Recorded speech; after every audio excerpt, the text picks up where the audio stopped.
Hey, what's up, fellas? How we doing, man? Antonelli here today. Episode 3 of the Ask AB show. So if you haven't seen episode 1 or 2, go back and check it out. If you have, you know what's going on. If you haven't, again, let me tell you. So I get tons of questions every single day. Tons. And I can't keep up with all of them. And so I'm going to start to answer them right here for you guys. I'm going to put like 4, 5, 6 together and answer them. Give you a little shout out. So if you send me a question on Instagram at Antonelli Baseball, I'll read your question and answer it. Okay. So let's go from there. First question is from C Rodriguez _09. Okay. What was your favorite spot to play in baseball? I'm assuming position. So my favorite position is second base. Why? It was easiest for me. Growing up, I was a shortstop and I loved shortstop. Okay. So if you were take me as a young kid and say, go play anywhere you want, I go to shortstop every single time. As I moved up in baseball, when I got to college, Ben Ingold was already playing shortstop at Wake Forest. So I got moved to second base for a game, and then Brad Scaletti was our third baseman, and then they moved Brad to first, and they said, can you play third? I said, sure, why not? And they moved me to third, and I played third the rest of my college career. Got drafted as a third baseman. Got the pro ball, played me at third base for the first part of short season. Then they said, we're going to put you at second base. I said, okay, cool. Went to second base. I was terrible when I started. Some people will say I was terrible when I finished, but I was terrible when I started. Got a lot better. And then second base became my favorite position.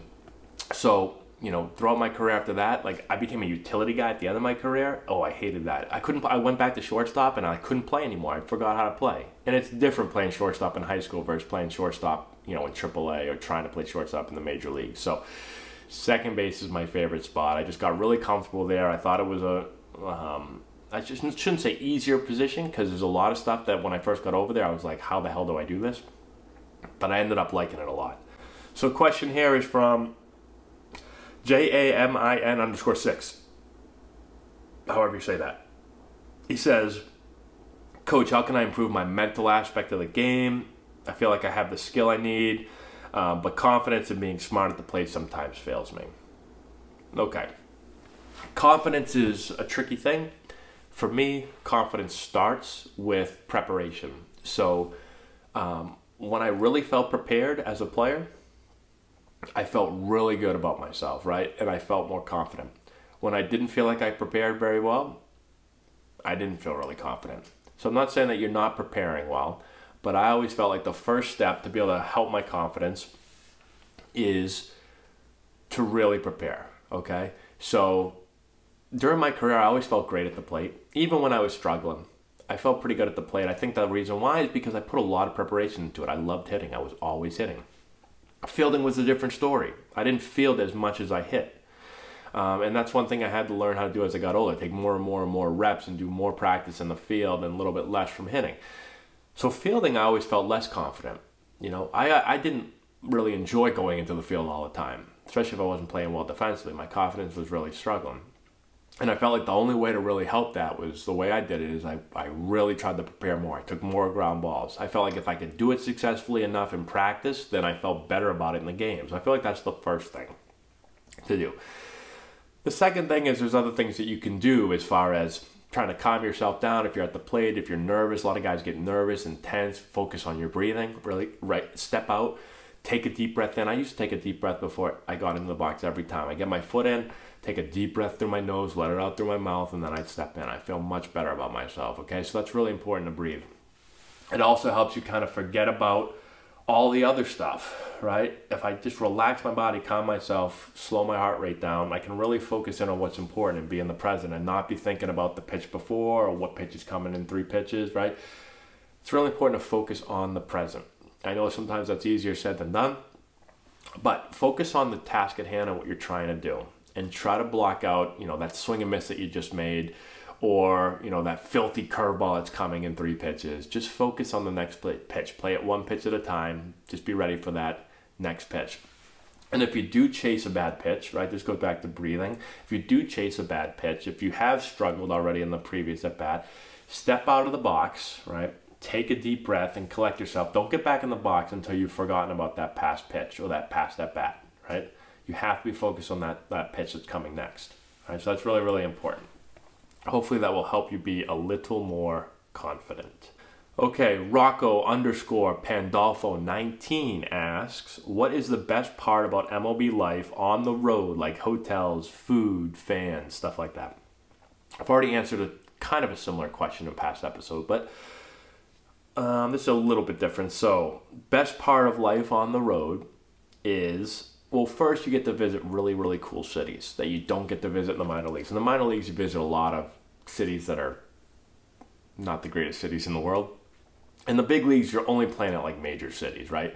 So you're going to see a lot, you're going to see the country, right? You're going to see a lot of cool cities that you've probably never been to before. So that's always really cool, traveling from place to place. You're going to obviously play in really amazing ballparks, the best ballparks in the world.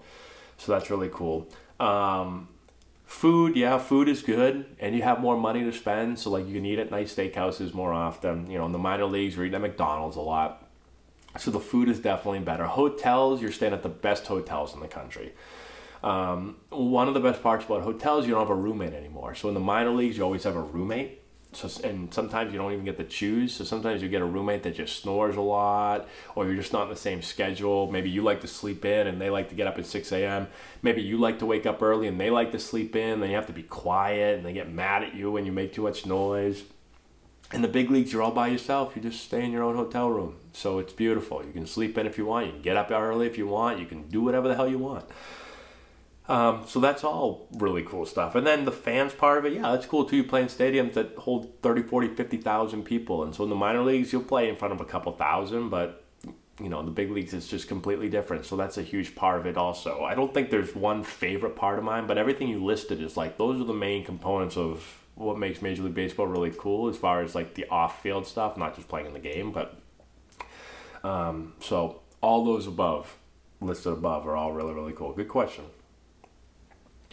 Next question is from, I'm not really sure how I'm supposed to say this, Base DGODDON. However you say, I'm not smart enough to figure that one out. What's your thoughts on the Axe Bat? I've never used an Axe Bat personally. Axe Bat wasn't really big when I was playing. Some of our guys use them. I've tried them. They feel, you know, different when you first use them because you're not used to it. But after you try it for a little bit, it feels really comfortable. I can't say for sure if I'm a proponent of it, if I like it, because I haven't swung it enough. I mean, I definitely think you should try it. If you haven't tried it, you may really like it. Some players grab it and they're like, I don't like it right off the bat. That's fine. But we've had plenty of guys that have used it and have really liked it. So I can't give you a personal opinion on it because I've never really used it before. But I say go give it a shot. Okay. Andrew Martinez 02_ says, if you could go back in time, what would you change about your career? It's a good question. It's a tough question. You know, I don't know what I would change. If I could change anything, I'd try to be healthy more, but I don't really have control over that. So that's out of the question. What would you change? I felt like during my career, I really felt like I dedicated myself pretty hard to baseball. Like, that was my life pretty much all year round. Like, you can ask my wife. You're not going to be able to ask her, but she was really surprised when I stopped playing. Like, there was a lot of things that I was obsessed with when I played. And she thought that I was just obsessed with them just because I was obsessed with them.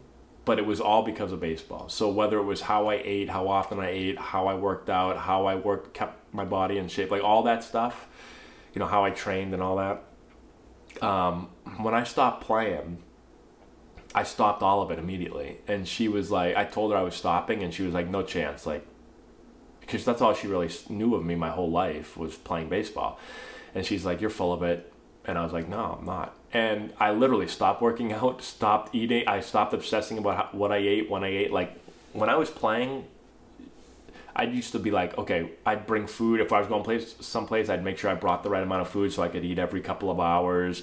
Like, I'd get real mad. And she'd always laugh at me. I'd get real grumpy and mad, like if I hadn't eaten in like 3 hours because I needed to eat. Now, like, when I stop playing, I don't do any of that stuff anymore. Like, I go a long time without eating now. I don't even care. Like, I've lost like 30 pounds almost. I don't work out anymore. Like, I'm not saying that's good. Like, I probably should get back into all that stuff. But, so I really dedicated myself pretty hard to baseball. I think if I could change one thing, it's a long answer to probably a simple question, but maybe at times not worrying about like what everybody was thinking of me. Yeah, I think you get caught up on that sometimes. Like, instead of just playing the game, you think like, what's this coach think of me? Like, what's he think of me? Am I doing this the right way? Like, just worrying about what everybody's thinking instead of just playing the game. Like in the major leagues I talked about, like, you know, one of the past episodes when I made an error was on TV and you're watching it, you're thinking like, well, what are people thinking of me making that error? Like, everyone can see this now. Like, and I think a lot of people probably have that in some way, but if I had the ability to just say, you know, screw everybody, who cares what they think, you know, that would probably been made my career a little bit easier. Last question I'll do right here. This question is from Cole Garaventi. I can only imagine what this question is. Why is Jake Gustin so damn cute? It's a great question. I don't know the answer to that question, but I was actually not expecting that question. But he was born that way, I guess. Let me give you one more question, since that was not a real question. Oh, it was a real question, I guess. This is from, I don't know how to pronounce this either. Adrian _ Flores maybe, but it's spelled a little bit differently. How old were you when you got your first glove, and what was the glove? So my first glove, this is a tough question. I think actually my mom said that she got my dad a glove like for me when I was like, to tell him basically that she was pregnant with a boy, I believe. So I guess I got my first glove before I was born. But my first actual glove, I think I started playing, I don't know, I started playing t-ball and playing catch for my dad when I was really young. So I probably had my first glove when I was like 3 or something like that. I actually don't know the answer to this. I'm just making this up as I go. So I don't remember what my first glove was. The first glove I actually remember was an A2000, a Wilson A2000. That was like my first glove in Little League that I remember. I remember thinking it was really cool because it said A2000. I don't even know what that means, but you know, I used to tell everyone, I got an A2000. But it was one of my favorite gloves. I used it for a long time until I just got too old, and then I moved on. And then from there, I used a bunch of different, excuse me, a bunch of different gloves throughout my career. But that's the one I remember, the Wilson A2000. Anyways, that's all the questions for today. Thank you again for writing in. I appreciate it. Keep sending in your questions to Instagram at Antonelli Baseball. I'll keep answering them for you guys. Subscribe to the channel if you're not done so already. Give it a thumbs up. I'd appreciate that. Share the video with all your friends. Check out the description box below. I've got a bunch of stuff down there for you guys to check out. We've got 50% off Plate Crate. We've got a bunch of different recommendations for you guys that I think you'll enjoy. So definitely check that out. Whoops. And that's all I got, guys. Thank you again for watching. I appreciate it. And we'll talk to you later.